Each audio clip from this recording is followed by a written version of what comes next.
Bismillahirrahmanirrahim. Assalamualaikum warahmatullahi wabarakatuh.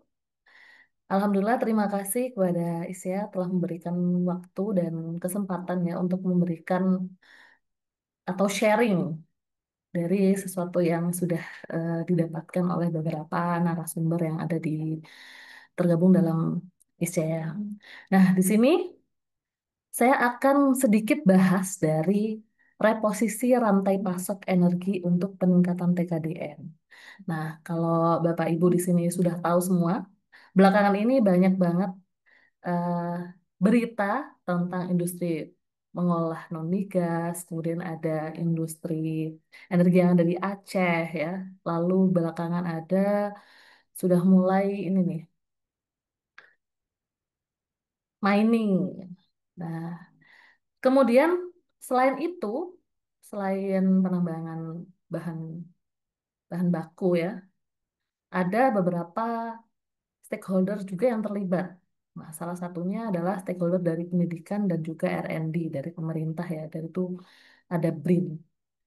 Nah, maka sebelum saya lanjutkan, izinkan saya perkenalkan diri. Saya Selvi Istiqomah, tadi sudah dikenalkan oleh Bu Irma. Saya dosen dari Telkom University, di mana saya ada fokus di supply chain. Nah, sebelum itu kita perlu tahu nih kira-kira apa itu tingkat komponen dalam negeri TKDN ya. Jadi kalau ada produk TKDN sekarang dari pemerintah itu ada aturannya minimal berapa persen untuk setiap sektor produk. Nah, di mana presentase komponen itu harus berasal dari dalam negeri. Nah, aturan-aturan itu yang belakangan ini jadi gamang, bikin manufaktur galau, bikin beberapa perusahaan galau. Kira-kira barang saya nanti kualitasnya seperti apa? Karena kalau kita tahu, memang ada persentase yang cukup besar ya untuk setiap produk itu barangnya dari impor. Nah, lalu tantangannya seperti apa? Tantangannya ada di beberapa stakeholder yang terlibat. Produksi dari manufaktur yang membutuhkan teknologi canggih, dia nggak bisa produksi baik karena TKDN-nya nggak mumpuni. Karena dia kan pengen komponennya dalam negeri tapi memang tidak ada. Tapi selain itu, manufaktur-manufaktur kecil-kecil yang sekarang sedang berjuang untuk menjadi supplier manufaktur-manufaktur besar yang membutuhkan barang tadi, itu juga jadi galau karena pemerintah sudah mulai eh, relaksasi TKDN. Jadi relaksasi TKDN itu seperti apa? Ada beberapa yang diperbolehkan, ada yang beberapa memang disarankan untuk impor karena memang manufaktur atau supplier yang ada di Indonesia belum siap. Nah, hal-hal itu akhirnya bikin manufaktur-manufaktur yang lagi berjuang jadi supplier ini agak agak galau. Gimana nanti posisi saya? Apakah masih harus versus sama yang impor-impor nih, gitu kan? Cuman dari kondisi-kondisi itu, maka perlu strategi-strategi yang perlu dilakukan untuk tahu kira-kira titik lemahnya dalam rantai pasok global ini seperti apa. Apakah ada di sumber daya manusianya, ataupun ada di eh, ini ya pendukung untuk produksinya, ataupun bahkan bahan bakunya. Karena kalau kita tahu di Indonesia ini bahan bakunya sudah melimpah ruah. Khususnya di sektor energi. Kalau kita lihat energi sekarang kan sudah mulai ke EBT ya, ke energi baru terbarukan, di mana negara kita punya em, sinar matahari yang cukup tinggi ya, kemudian ada air dari beberapa lautan yang melimpah, angin juga lumayan banyak ya, apalagi sumber daya fosil seperti nikel dan seterusnya. Nah, jadi hal itu perlu dielaborasi lagi dari beberapa stakeholder. Kira-kira kebutuhan dari setiap stakeholder apa? Kemudian yang kedua, ini sudah sering sekali didengar mungkin oleh Bapak Ibu yang ngikutin ini nih gejolak politik beberapa tahun atau beberapa bulan yang lalu bahkan ya, di mana Indonesia, pemerintah kita sekarang sedang berusaha agar swasembada energi.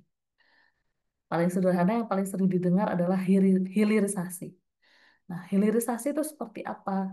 Jadi, barang-barang yang dijual itu sudah dalam bentuk yang siap dipakai, bukan hanya bahan baku mentah ataupun setengah jadi. Nah, sehingga proses manufaktur yang mengolah bahan baku mentah menjadi jadi ini harus ada di dalam negeri. Itu nanti yang akan membuat produk ini komponennya dari dalam negeri, kan seperti itu. Nah, untuk mendukung hal itu, maka ada ekosistem-ekosistem yang perlu dibangun. Ini tadi sudah sedikit dilihat di awal ya dari berita-berita. Ada UMKM, ada badan riset ya. Kalau di Indonesia ada BRIN, kemudian ada BUMN dan juga perusahaan-perusahaan swasta. Nah, seperti tadi yang sudah kita dengar bahwa salah satu yang cukup besar perusahaan tentang pemasok energi adalah Sun Energy. Nah, dia ini memasok, kalau tidak salah ada PLTS salah satunya. Nah, kemudian yang terakhir adalah mengembangkan substitusi impor secara bertahap. Nah, kenapa seperti itu? Kalau misalnya substitusinya langsung secara cepat dan tiba-tiba dipotong, bisa jadi produk-produk yang awalnya memakai komponen dari impor itu ibaratnya tidak bisa memenuhi standar sebelumnya. Karena kita perlu tahu nih hasil substitusi dari komponen yang ada di dalam negeri ini mumpuni apa enggak teknologinya, kan seperti itu.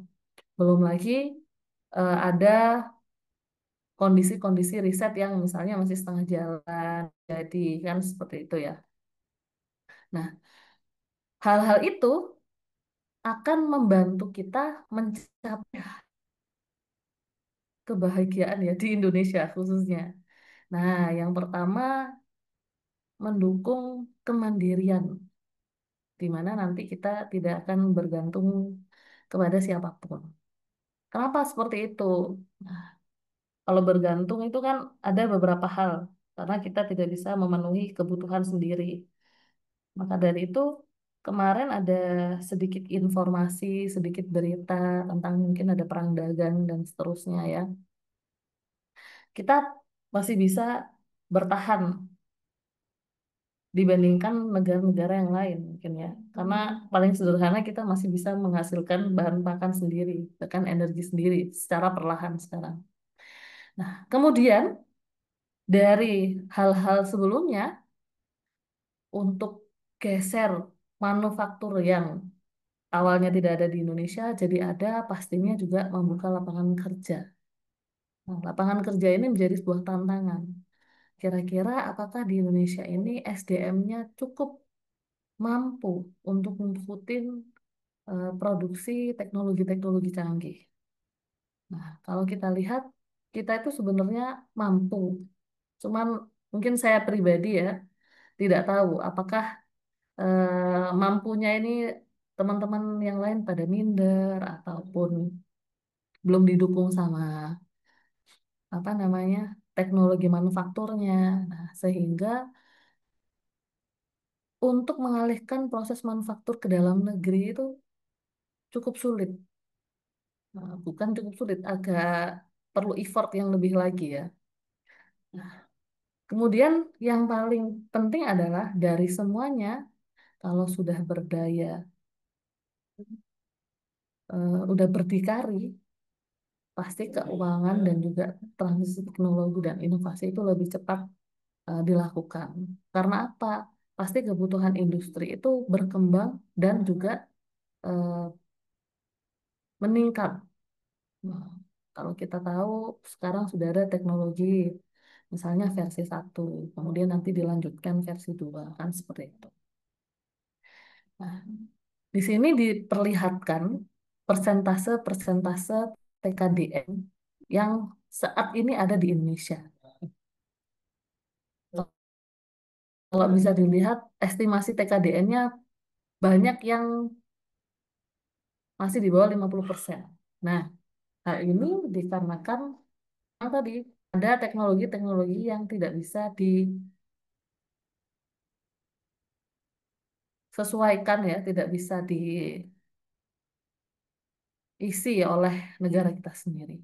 Nah, cuman sekarang sudah mulai geser nih, makanya seperti kendaraan listrik, ada EV, baterai sel, itu sudah mulai digencarkan. Bagaimana agar sumber daya kita itu tidak keluar sebagai bahan mentah, tapi kita menjualnya as a baterai. Jadi sudah siap pakai, jadi produk gitu ya. Nah, kemudian ada juga baterai listrik nasional. Maka dari itu beberapa tahun belakangan di negara kita, kalau teman-teman tahu ada peraturan pemerintah yang mempercepat adopsi kendaraan listrik. Nah, selain ada hubungannya dengan sektor energi ini, ada hubungannya juga dengan SDGs yang ingin dicapai. Salah satunya adalah tentang iklim gitu ya, tentang lingkungan. Bagaimana ini beralih bergeser dari kondisi konvensional menjadi elektrik. Karena apa? Karena tidak menghasilkan banyak emisi. Nah, kemarin ada beberapa pertanyaan. Sebenarnya emisi yang dihasilkan oleh eh, listrik dan juga konvensional itu mungkin tidak begitu jauh ya. Apa namanya? Hasil CO2 ataupun emisi yang dihasilkan. Namun ada persentase nih lebih tinggi pakai yang konvensional ataupun pakai yang listrik. Nah, itu ada riset yang membuktikan bahwa memang kendaraan listrik itu jauh lebih ramah lingkungan dibandingkan kendaraan yang konvensional karena ada hasil pembakaran dari kendaraan yang dipakai gitu ya. Nah, maka di sini ada manfaat energi bersih domestik yang masih terbatas. Hal itu menjadi sebuah tantangan. Harapannya setiap stakeholder yang ada di Indonesia ini bisa memberikan sesuatu yang paling maksimal yang dipunyai. Nah, salah satunya dari beberapa stakeholder tadi ya, di mana tadi sudah disebutkan bahwa kita punya sumber daya alam energi bersih yang melimpah. Teman-teman tahu atau pernah main, sepertinya ada di PLTS Cirata itu merupakan salah satu PLTS yang terbesar nomor 3 di Asia Tenggara ya. Jadi PLTS-nya terapung. Tidak selalu PLTS itu butuh bangunan untuk meletakkan panel-panel surya. Maka saya akan berikan pesan Bapak kita, di mana kita punya energi geotermal yang cukup, punya batu bara banyak, energi dari air yang sangat besar, maka pemerintah kita ingin fokus untuk mencapai swasembada energi. Nah, di mana kita mempunyai potensi-potensi yang cukup besar untuk mencapai hal tersebut. Cuman di sini ditampilkan komposisi biaya TKDN dalam produk energi ya. Ada material lokal, tenaga kerja Indonesia, ada jasa, kemudian teknologi dan yang lain-lain. Memang hampir 50% itu dari material lokal. Nah, cuman material lokal yang disebutkan bukan hanya material dalam bentuk misalnya contohnya tadi nikel ataupun teknologi solar rooftop dan seterusnya ya. Tapi bagaimana material itu memang bisa digunakan untuk menjadi sebuah produk. Jadi bill of materialnya sudah jelas gitu. Nah, untuk mencapai hal itu, maka ada kolaborasi triple helix tadi untuk percepatan. Yang pertama pasti ada dari pemerintah yang mendukung kira-kira apa yang nanti akan dilakukan ya di Indonesia, mau percepatan apa namanya manufakturnya ataupun nanti swasembada dari tenaga kerja. Nah, kemudian dari industrinya juga sudah mulai memikirkan kira-kira bagaimana proses manufaktur akan berlangsung. Dan yang terakhir adalah dari institusi atau universitas. Kenapa di pendidikan juga menjadi salah satu stakeholder yang terlibat dalam percepatan kondisi seperti ini?